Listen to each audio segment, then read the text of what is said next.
Hi guys, I'm back today with the Hyundai Santa Fe. Let's see what designs have changed and how it drives on the road. Let's take a look.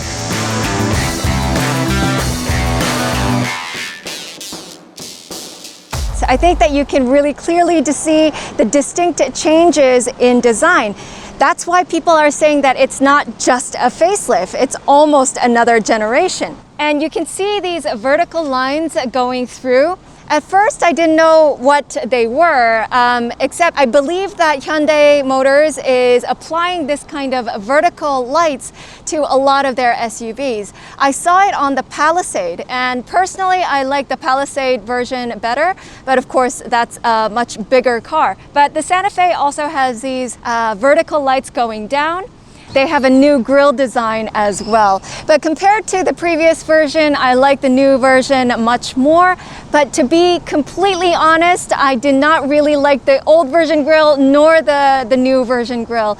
If I had a choice, I think that I would replace the grille, but there are a lot of people who actually prefer this grille. So let me put it at that. So this is the previous generation for the Santa Fe. First of all, the wheels have changed. Last time they had more curvatures in the profile of the car as well. So let's take a look at what has changed in the new one.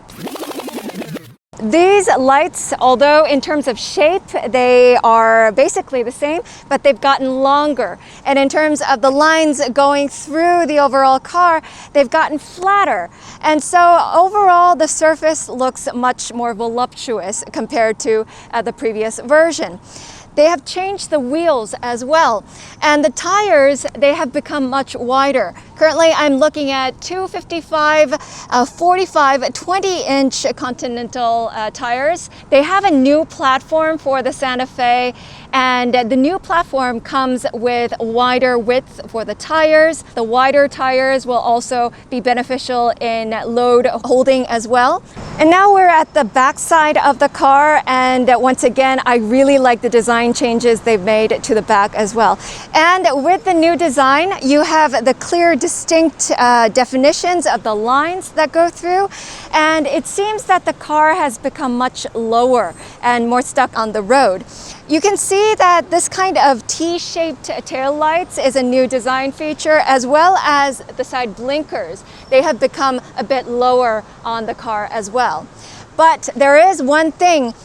They have gotten rid of the exhaust pipes. You can't really see them when you look at it from afar. Of course, they're there, but there's no design feature that makes them stand out. In terms of the interior design and the seats are quite comfortable. They have the perforated seats as well as the diamond quilting on top here, and they have the dual mode in which you have a combination of beige and dark gray. And now with the interior layout, a lot has changed in terms of the interior design. First of all, you have the wide 12.3-inch digital cluster. All of it has become digitized, and you see all of the gauges as well as the elements in a digital screen. Apart from that, you also have the 10.25-inch navigation and infotainment system here. I thought maybe that they would have applied the 12.3-inch here too, but for this part, it's a bit smaller with 10.3 inches. The biggest design changes that have been made in terms of the driver's seat as well as the front part is this part right here. This whole center part has completely been revamped. Before, with the transmission gear knob, this was cut at much of a lower place because you had to have the gear knob right here. But because of their new system in which you're just pressing buttons, this has been elevated to a certain extent. And as a result, you have all this space down here for extra water bottles or anything else that you would like to store. Apart from that, they've covered all of these parts where you can actually see the materials with a bit more higher quality. But at the bottom here, it's still very plasticky. When you're driving, when your knee brushes up on these parts, I think that if they had put in a little bit more cushion into these parts as well, it would have been nice. So I'm sitting in the back seats now. I'm quite short, I'm 162 centimeters, but you have plenty of legroom. Of course, that's because I've adjusted the seats to my height, but nevertheless, it's very wide and spacious and you have a lot of room to play around in. You also have a lot of headroom here, and these seats also come with the internal heating as well, also for the back seats. So I'm gonna try and sit in the middle seat. Well, the middle seat is quite high up, I must say, so I don't think that this will be the most comfortable seat ever, but considering that most center seats are quite uncomfortable, given that, I think that it's okay because you have enough leg room from your knees to the center console, and also taking note that the center tunnel is quite low, which also gives you much more room for your legs. If you're moving around and if you also want to switch from seat to seat, sometimes your legs get tangled up because of the center tunnel, but here you don't have that much of a problem. As for the adjustment of the back seats, they are done manually. See? And go towards the back. You can actually lay them down a little bit further. This is as far as it goes. This makes it very comfortable when you're just hanging around in the back of your car or someone else is driving for you. This provides a lot of room and also more comfort due to this angle.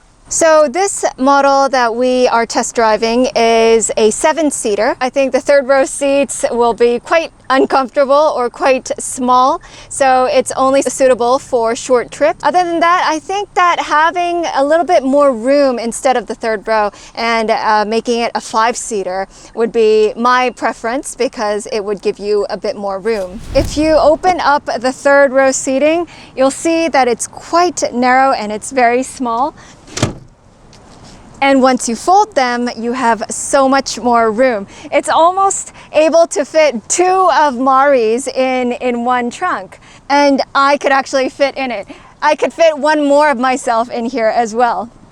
So let's try with luggage.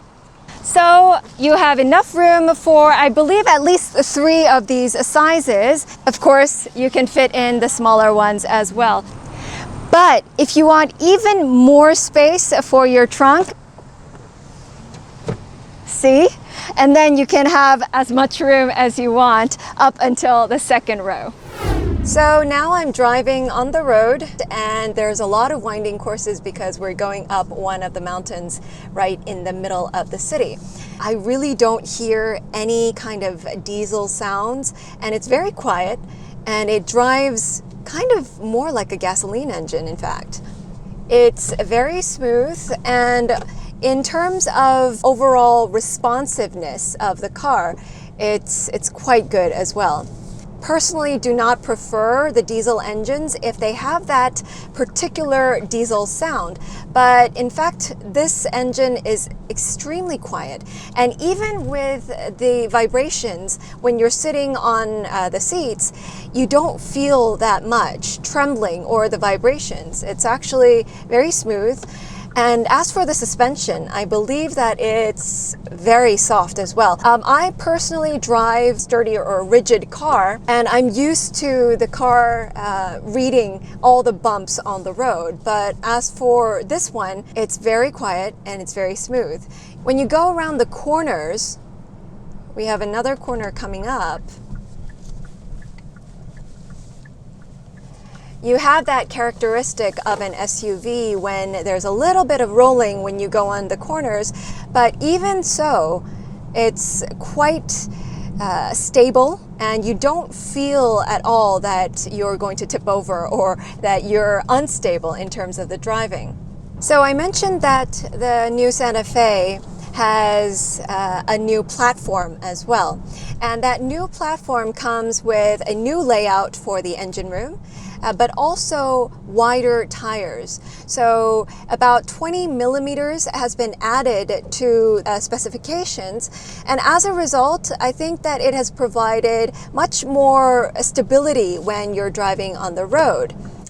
And I always think one of the biggest benefits of Hyundai or Kia car is that their responsiveness to changing gears or shifting gears is quite fast. We have a joke saying that it's because so many Korean customers are hot-headed, the cars also need to respond to that.